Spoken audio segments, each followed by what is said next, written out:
Listen, gals, I know this is tough, but this has to be done, not just for your child, but for you mentally. It's a hurdle. It's an obstacle completed or obstacle jumped. And this is going to help you to start to get more progress for your child.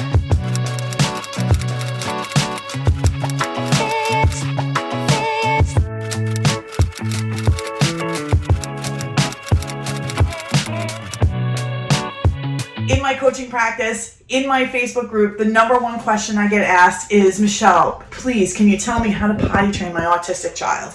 And I get it. This one is a huge one for all of us. I think a lot of people have this thing where they think that if the child's nonverbal that they can't potty train.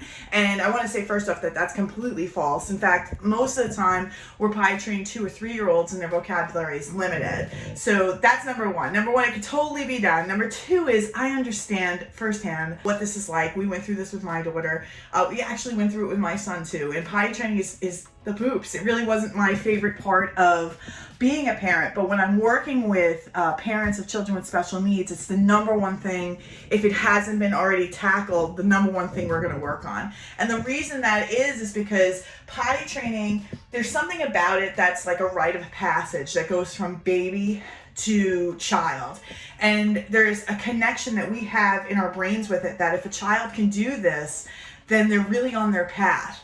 And when we don't have that, especially parents of children with special needs, because we already told that we have children that may, struggle with daily living skills or just life in general, if we can't get them potty trained, it really kind of sets us back mentally. So besides that point as well, once they are potty trained, gosh, it makes your life so much easier. You don't have to second guess every outing that you make or pack diapers or try and figure out how you're going to sneak away to change a 5-year-old or a 7-year-old's diaper. Nobody wants to do that. That's why I think potty training is just one of those things that has to be done, not just for the child's well-being, but for your well-being as well, Mom. So I know this is just like, this is triggering, but this is why I was thinking about this, and I said, you know what, it's the number one thing I'm asked, it's the number one thing I work on with my one-on-one clients, if it hasn't been done already, is to work on potty training. So this is what I did. I created a Autism Mommy's pocket guide to potty training. And what this is it's just a step-by-step guide. It's what the tools that I use with my one-on-one clients to help them to potty train their children.